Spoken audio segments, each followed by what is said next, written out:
Cyril has given this wonderful introduction, both about the parasite and about organelles. It makes my task easier. I'll talk today of two transporters that we are working on currently. Much of this work is unpublished, so there might be some gaps that we have to fill. But anyway, it's an interesting story, and I think we'll enjoy. So this has already been talked about. Two organelles, both containing genomes. This is the apicoplast genome that's circular and is replicated and repaired, and so is the mitochondrial genome, the smallest known genome for mitochondria known in nature amongst those, and also has active replication and repair going on. And Tribeni, my student, is here, who has a poster on the replication repair mechanism in the apicoplast, and so I'm not going to talk about that today. What we are interested in is to understand how not only proteins that go in, from the nuclear encoded and are going into the mitochondria and the plastid for their essential functions. What is it that these organelles also send out in exchange from the cytosol? So basically, you have not only metabolites and lipids and other things being exchanged, but also important metal ions and metal ion intermediates. And this is something that I'm going to talk about today. So when you look at the organelle, and as the apicoplast is in the epicomplexa, I'm looking here at both the epicoplast and the mitochondria. So as Cyril said, and as all of you know, probably, you have, of course, got photosynthesis that's been lost from the alveolate, flumera, and vitrella into the epicomplexan line. And you have fatty acid synthesis, isoprenoid synthesis, heme biosynthesis, part of heme biosynthesis taking place in the epicoplast. You also have iron sulfur cluster biogenesis, which are iron sulfur clusters are complexes of iron and sulfur that is hemmed on proteins. And they're very important for electron transport reactions and mediate enzyme activity. So very critical proteins ranging from translation proteins to DNA replication and repair proteins actually carry iron sulfur clusters, without whom they cannot function. So they are enzymatically very important. And they also play a role in recognition of DNA and the way the proteins bind and transmit signals as they interact with the DNA. So there is an iron sulfur cluster biogenesis pathway called the SUF pathway in the epicoplast, which is also essential for parasite survival. If you knock off SUF, then the parasite is not able to survive in the blood stages as well as in the mosquito stages. That's been shown by our group and by others. There's also an iron sulfur cluster biogenesis pathway in the mitochondria that I show here in red. It's called the IFC pathway, also assembles iron sulfur clusters. It's also essential for the parasite. And this also serves as a source of iron sulfur clusters for the cytosol. So all the iron sulfur clusters required for proteins functioning in the nucleus as well as in the cytoplasm get iron sulfur clusters from the ISC pathway. There is no cysteine desulfurase in the cytosol, so the intermediates have to come from the mitochondria. So what's the transporter for these intermediates is the question that is being asked. What is important to see is that even in Cryptosporidium, which is an epicomplexa that has lost the epicoplast and retains a very, very basic mitosome, which does not have electron transport chain, retains the ISC pathway, telling us that the ISC pathway is is essential for parasite survival in epicomplexa. Now, if you look at iron sulfur cluster biogenesis, this is what iron sulfur clusters generally look like. The most common ones are the 2 iron 2 sulfur cluster. Here in red, you have the iron atom. In yellow, you have the sulfur atoms, and then you have coordinated. These are coordinated onto proteins, largely to cysteines and histidines on proteins. And then this is the 2 iron 2 sulfur cluster. This is the 4 iron 4 sulfur cluster. 3 major pathways exist in nature: the ISC pathway, the NIF pathway, and the SUF pathway. And as you can see here, the ISC is found in bacteria and most eukarya. In eukaryotes, the ISC gets localized with the mitochondria. The SUF pathway is found in archaea, bacteria, protozoa, and plants. So it's found in parasites, but it's not found in humans because it's absent in mammals. And therefore, since the SUF pathway is localized to the chloroplast in plants and to the epicoplast in Plasmodium and Toxoplasma, it is looked upon as a very interesting target because it's absent in the human. And this is something that we and others have shown earlier, and we've also shown its essentiality. Now, when you look at iron sulfur cluster biogenesis, essentially what you're looking at is a sulfur source. You need a source of sulfur, you need a source of iron. The sulfur source is cysteine. So basically, cysteine gets converted into an alanine by a cysteine desulfurase. Upper sulfide is released, and that's incorporated into the cluster.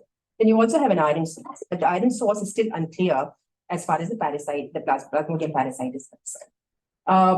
Then once you have the sulfide and the iron generated, this assembles on a scaffold protein structure. This is usually a complex of 4 proteins or so, depending on which pathway we are talking about, and these proteins differ from each other as we talk of different pathways. Once there is this assembly on a scaffold, there are intermediary proteins that then transfer them from the scaffold onto the target apoprotein, which needs the iron sulfur cluster for function. Now, having said that, if you look at the ISC pathway, don't worry about the complexity of this diagram. Essentially, what we are showing here to you, this was something that we worked out for the mitochondria in Plasmodium, is that you have an iron coming in, you possibly have ISCA1 functioning as an iron carrier, and then you have this scaffold complex, which is very large in Plasmodium. It's basically a dimer of a heterohexamer. Normally in bacteria, you have a heterohexamer that contains this complex, but in the Plasmodium, it becomes a dimer of the heterohexamer. And then this component, ISCU, becomes the main scaffold protein that is not only the scaffold, but can also directly transfer clusters onto other proteins like aconites, etc., and also to electron transport chain proteins through various enzymes. The question that we will address, and so what happens, and what's important to notice here is that, as I mentioned with Cryptosporidium, that all organisms with mitosomes and heterogenosomes, which is very reduced mitochondria, which have lost functions such as the citric acid cycle or respiration and heme synthesis, they continue to retain the ISC path. So telling us that the ISC is really critical, and possibly the essentiality of mitochondria for life is because of the presence of the ISC machinery. This is what contributes iron sulfur clusters. And so we then therefore trying to identify a transporter and to try and understand how these iron sulfur clusters in Plasmodium move from the lumen of the mitochondria to the outside and then contribute to this Galilean machinery.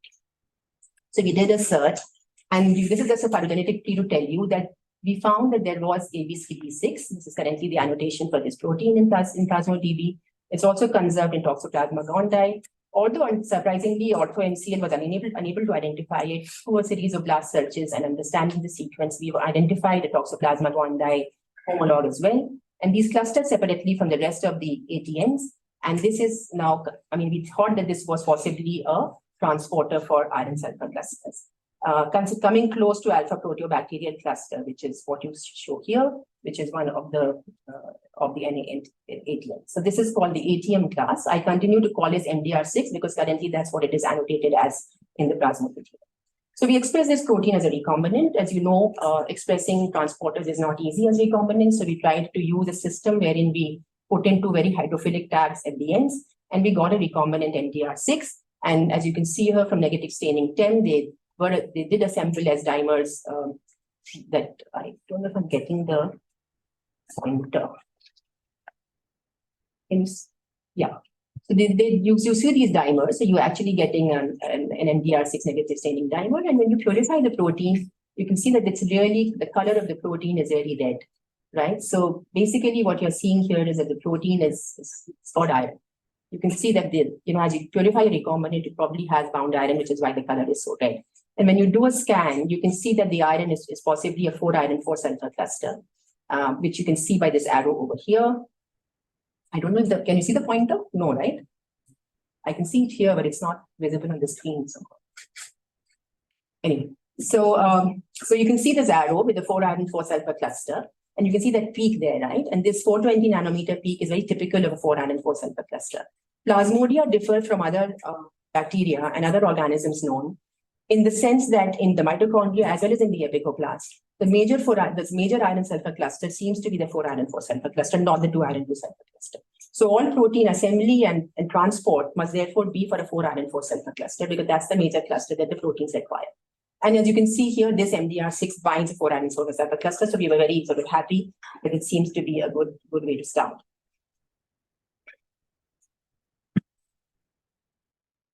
The MDR6 of Plasmodium has a very large N-terminal extension, right? It's about, very, very large extension that's not found in other MDR6. So this is also an interesting thing to look at. Now, if you model this protein on an NAATM1, obviously this N-terminal extension is not there. And that's where you see it as a large disordered loop coming out in the N-terminus. But what is important to note is that if you look at the center part, of the dimer, you see a very strongly positively charged electropositive region over here, which tells us that there is a possibility of a negatively charged 4 iron 4 sulfur glutathione intermediate, because it's thought that iron sulfur clusters, when they don't move out as intact structures, but are linked to glutathione. Now, when you look at the conserved sites, yes, there is an ATPase domain over here. There are also the glutathione binding arginines, and you can see that when glutathione binds, there's a change in the fluorescence of the intrinsic fluorescence. So there is glutathione binding. And there is, when you dock a 4-iron 4-sulfur cluster, there is a big enough pocket for a glutathione intermediate to bind to this.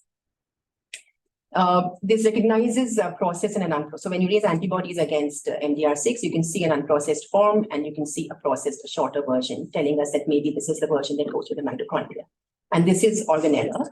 And when you do confocal localizations, you can see in IFAs that there is a very strong overlay with the mitochondrial signal, overlay with the epicoblast signal. So this is clearly a mitochondrial protein. Now we try to understand whether this was actually an intermediate, a transporter that can carry glutathione or can carry oxidized or reduced versions. And you can see very interestingly that when you use oxidized glutathione, there is an increase in the ATP hydrolysis, which tells us that as oxidized glutathione is able to bind, it actually enhances ATPase activity of the factor of the transporter. But this does not happen when you only have a reduced glutathione, a GSH interaction. And this binding increases the enzyme, the ATPase activity in terms of its kcat and reduces the Km value, increases the Vmax. So there is a great sort of effect of glutathione binding, oxidized glutathione binding on the ATPase activity. You make mutants of ATPase and you don't see this increase. You also make a mutant of the glutathione binding site and you see that there is a fall in the enhancement. Also, when you make an apoform, that is, you remove the iron sulfur cluster from the protein and you make an apoform of the protein, you see that the ATPase activity really falls. So therefore, ATP hydrolysis by 2FMDR6 stimulated both by an oxidized glutathione as well as the presence of an 4-iron 4-sulfur cluster, telling us that these might be important as binders which actually activate the ATPase hydrolysis for the transport of this cluster. Then we took this MDR6 dimer and put it in proteoliposomes, and then we tried to see whether that if you give GSSG from outside, does it actually transport it? And yes, it did. So basically, what you are seeing here is that these are proteoliposomes that carry the transporter over here. When you have both the wild type MDR6 and you have the GTPase mutant MDR6. Essentially, what you are seeing here is that only when you have the proteoliposome carrying the MDR6 and GSSG and ATP, do you see a large absorbance increase, telling us that GSSG accumulation inside happens when you have a functional PFMDR6, a GSSG, and of course ATP. When you only use blank liposomes or you only use liposomes that have ATP but do not have GSSG, you don't see anything over here. And then the intermediary versions, you see some diffusion, but you don't see active transport. And the rate of transport is also enhanced when you have both ATP and GSSG. And this is the same thing put in different measures. So essentially, you require glutathione oxidized and you require ATPase activity for the transport to happen. Now, we tried to do a morpholino-mediated knockdown of MDR6, and we made a specific morpholino to the 5' UTR, and this is able to knock down expression of MDR6 for a few hours. And as you can see, the MDR6 levels fall over here in Westerns. And as that happens, the parasite really slows down its growth. So you can see so this is the untreated parasite, this is the controlled morpholino, and this is the MDR6 Weaver morpholino. And you can see that in the morpholino treated parasites, you can see a slowdown of conversion from ring stage to strophozoid stage and another slowdown from the mid-prophozoid to the late prophozoid stage. You purify organelles, you make a rough organelle extract with epitonin, and you find that in the morpholino treated parasites, there is a great accumulation of iron in the organelles, telling us that the iron transport is not happening because of this knockdown of the transporter, and you see accumulation of iron, but you see a very minor accumulation of glutathione. So this is giving us clues that this actually works as a transporter for iron. Now, then we try to understand whether it was actually interacting with the ISC components, because that is what would give it the iron cluster. You needed an interaction for the cluster to be transferred from the ISC pathway proteins onto this transporter and further down from this transporter to the CIA pathway proteins. So we had these proteins made earlier in the lab as recombinants, and also we tried to do pull-down assays using specific antibodies and to check these with antibodies, and pull-down assays clearly told us that yes, if you use the C-terminal domain of MDR6 as bait, you're able to pull down both ISCU and ISCA2, which are actually the final step proteins of the ISC pathway, and this interacts with these from the C-terminal end. They are not only able to interact, but they can also transfer ISCA2, and you can transfer the iron sulfur cluster to PFMDR6 through this interaction that you can see in vitro. I'm not showing this data here, but basically what we have now is a putative transporter for the iron sulfur cluster. We can see that it interacts with iron with 4Fe4S and GS4, is able to take iron sulfur clusters from both ISCU and ISCA2. And now we have recombinant proteins for NBP35 and CFD1, putative proteins of the CIA machinery. And we have shown in experiments with these recombinants that this iron sulfur that this interaction also takes place through NBP35. And that the N-terminal large extension that is not conserved in other ATMs actually is the mediator of this interaction of MDR6 with NBP35. So this is basically the transporter that links the ISC pathway with the CIA machinery in the mitochondrial membrane. I will now move to, so this is what is the functional importance of this? Now, the importance of the IC pathway is immense. And if you look at the citric acid cycle over here and you look at the electron transport chain, the stars here tell you the number of the proteins that actually require iron sulfur clusters for activity. There is, of course, the re-escape protein of complex 3. Then there is the protein of complex 2. There is fumarate hydratase, essentially important here. Then you have AC and iconitase B. You have a newly identified epicox-3 protein that carries 2 iron sulfur clusters. So clearly a large number of proteins that require this for activity and maintenance of mitochondrial function. Not only in the mitochondria, but also transport of iron sulfur cluster with cytosol is essential. And we feel, and our work shows that it is this MDR6 that is important for this transport and mediates this transport outside. The other thing that I want to talk about today is to look at zinc transport. Now, a paper very many years ago, more than 10 years ago, has shown that if you look at iron content during the parasite infection cycle in blood, and you look at zinc content during the same stages, you find that the iron content in infected RBCs does not change very much. It remains constant as the parasite does. So the zinc content in the parasite in the infected RBCs really rises. So that in the early ring stages, if you have a medium level of zinc, as it converts to late trophozoite and schizons, you have 4 times the amount of zinc. So there is a 400% increase inside, as the parasite develops. Now this accumulation of zinc in plastophorus compartments is there, but it's not in the food vacuole. So it's outside the food vacuole, right? It's not in the food vacuole. It's somewhere else. It's possibly in mitochondria, maybe even in the epicoplast. It's not very clear. Now, the question to ask is, how is this homeostasis maintained? How is this zinc suddenly, coming in? What are the transporters? Is there a regulation? What's happening?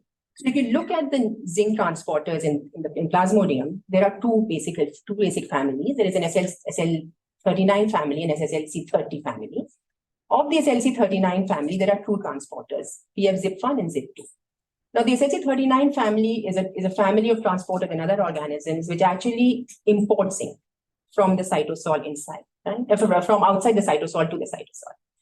And the SLC30 family is a family that actually exports zinc from the cytosol to the outside, okay, and also from vesicular compartments inside the cell to the cytosol. Right? So these are different functions. If you look at the Plasmodium, both these exist in Plasmodium. There is a ZIP2 homolog called ZIPCO, and there is ZIP1, which was not characterized functionally, but whose knockout was shown to affect blood stage replication and gamete production in Plasmodium fungi.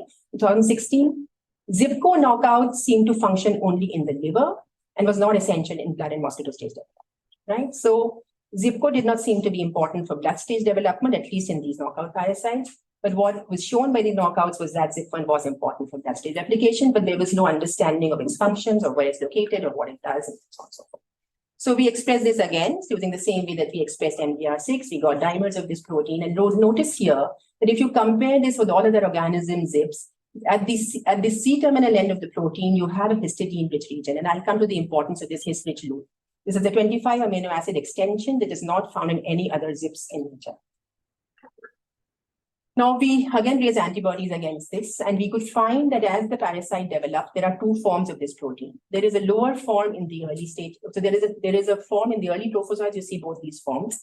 In mid trophozoites, you see only the lower form. And as it goes into late trophozoites and later into schizons, you start seeing only the unprocessed form. So this was surprising. And then when we localized this, we found that in the early stages, in the early trophozoid, mid trophozoid stages, also in the late trophozoid stages, you see it only in the epicoplast. So this was very surprising. It's really strongly epicoclast. The signal has a complete sort of overlay with HU. But as the parasite moves into later stages, into early schizons, into mid schizons and late schizons, you start seeing it in the membrane of the parasite. So there seems to be a stage-dependent distribution. Early stages of growth, it's in the epicoclast membrane. As the parasite develops, it moves into the membrane of the parasite. And that's how you also see the difference in this. You look at gametocytes, it's all in the membrane. So this is the parasite membrane, this is the gametocyte, this is the gametocyte stained with tubulin. Tubulin is just inside the membrane, and you can see the red signals of ZIP1 on the gametocyte surface. And it's been shown that if you knock out ZIP1, this paper that I talked about, 2016, that when they knocked out ZIP1, there was a fall in gametocyte numbers, and the male gametocytes are affected more than the female gametocytes. So clearly ZIP1 has a very important role in gametocytogenesis, and you can see here that it's all in the membrane and not in the epicoclast. So clearly very interesting stage-dependent distribution of zinc transporter in the parasite. Now, we then depleted this to understand whether it was important for zinc transport. We used TPN1 to sequester zinc in the cytosol and depleted the parasite of zinc. And you found that there is an upregulation of zinc transport. Very clearly, you see upregulation of PF-ZIP1 expression when you use TPN1. When you give zinc out from outside, there is no change. But when you deplete zinc from the cytosol, you see an upregulation of ZIP1 expression, so that more and more zinc is sort of imported in. And this change in expression is because of an increase in transcription. And at mRNA levels, you see the level of ZIP1 mRNA exist. Then again, we made proteoliposomes of the ZIP1, and we trapped fluorine inside to see whether they were actually going to import zinc. And yes, when you do a stop flow fluorimetry assay, which is very rapid kinetic assay, you can see clearly that when you have increasing concentrations of zinc in proteoliposome at the transporter, you can see a dose-dependent flux increase telling us that zinc is rapidly imported into the proteoliposome, and that therefore ZIP1 functions as a zinc transporter. Now, the interesting bit that I was talking about is then how does it differentiate between different metal ions? ZIPs are known to interact with zinc primarily, but they're also known to interact with iron. So there are traditionally called zinc iron permeases. But they're also known to bind cadmium, they're also known to bind manganese. But when we did interaction experiments, I'm not showing the data here, we found that ZIP1, the PF-ZIP1, only bound zinc prominently, bound iron but poorly, and did not bind cadmium and manganese at all, right? So it was very specific for zinc, had some binding with iron. So if you look at this analysis, you see that it has, it saturates very early with zinc, slowly with iron, so it has lower affinity for iron binding. But when you remove this histidine-rich region, we were concentrating on this histidine region because in Arabidopsis, there is one transporter, metal ion transporter, that has a his-rich loop in the middle of the protein. And that seems to serve as a sensor for cytosolic zinc. And so we thought that, if this is at a terminus, it's not conserved very much, but it's very, very histidine-rich. Does it change the way interaction takes place and recognition takes place? And so we make the deletion, we call it delta his, and look at the change. I mean, the zinc interaction, the zinc transport and the interaction with zinc remain the same. So the affinity for zinc, as you see in SPRs here, did not change between ZIP1 and delta his. It remained in the same range. But when you deleted his, the affinity for iron clearly increased. It was 91.91 micromolar earlier, but here it became 13.4 and nearly equivalent to zinc or better. So the specificity and selectivity for zinc, therefore, was determined by the presence of the histidine-rich region at the end. And the moment you remove this, there was a structural alteration, we think. We don't know yet. This is something to be understood.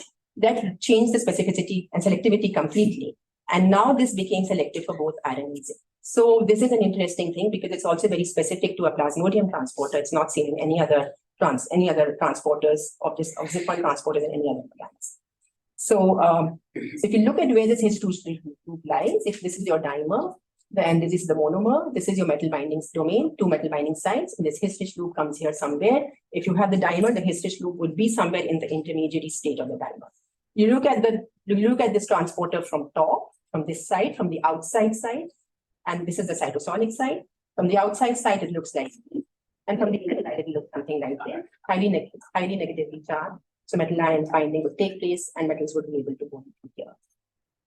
This is what we noted.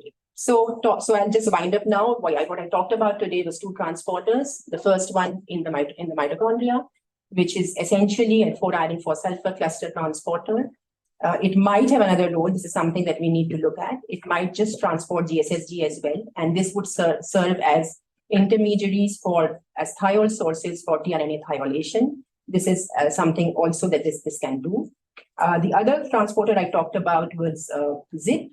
And this ZIP is zinc iron permease with more selectivity for zinc in the normal state.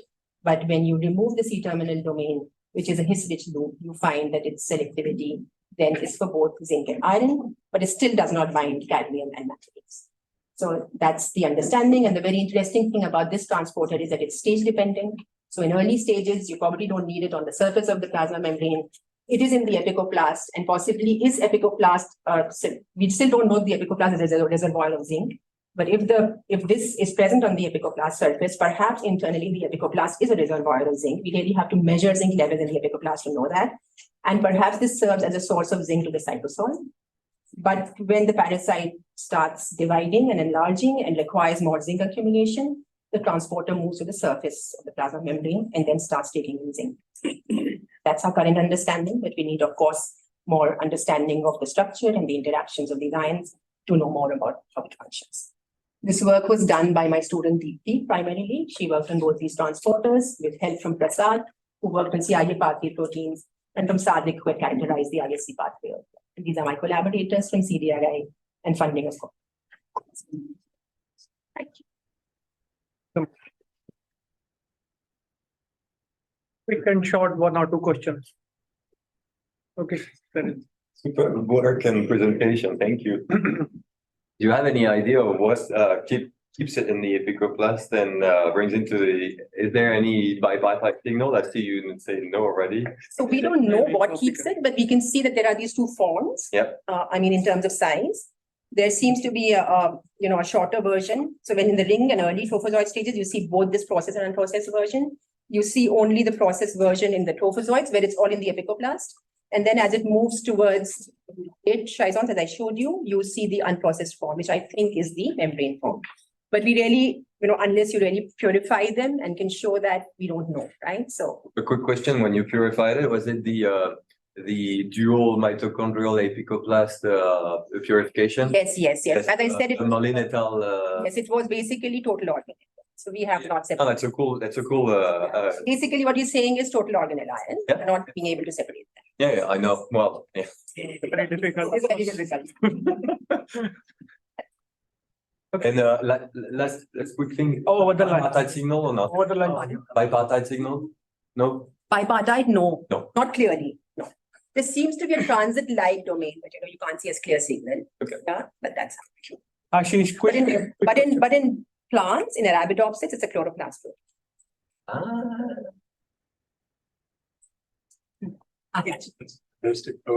I just have a quick tangential question. Zinc is supposed by some to modulate the immune response. What do you think would happen? There have been studies where zinc supplements have been used in malarial patients in some places, in some parts of the world, to see whether that affects protection against malaria. What do you think? I think that's a very sort of, these ions have so many roles to play, right? I mean, what you're asking is how does zinc affect the human physiology? Yeah, I mean, what we are saying is how important it is zinc for the parasite itself, right? Very different questions. I mean, many of us take zinc supplements, right? It's not for the malaria parasite for sure. It's for our own immune system, right? But the question we are asking here is how important is it for the malaria parasite, and at what stages is it important? And it's really fascinating that as it grows, it can actually, zinc is also supposed to be toxic. Accumulation of zinc leads to zinc toxicity. But clearly the parasite can tolerate large quantities of zinc at the late stages. And how does it do that? And how does it get it in the first place? And how does it tolerate high levels of zinc is also a question that we need. Is it sequestered at some points? Do you have, in vesicular sequestration sites that we don't know of? In toxoplasma, it seems there are some, but that does not seem to be the case in plasmodium, at least in the visuals that people have, with Marvin's paper had done to look at localizations of fluorophore and zinc interactions. They couldn't see very specific vesicular sites. There's some indication of some sequestration in mitochondria, but there was no epicoplast marker in that study, so you don't know whether epicoplast is also a zinc storage site. It might be. And from this work, it seems to be, because this is such a clear epicoplastic application. Unexpected. Okay. Long live India and France friendship.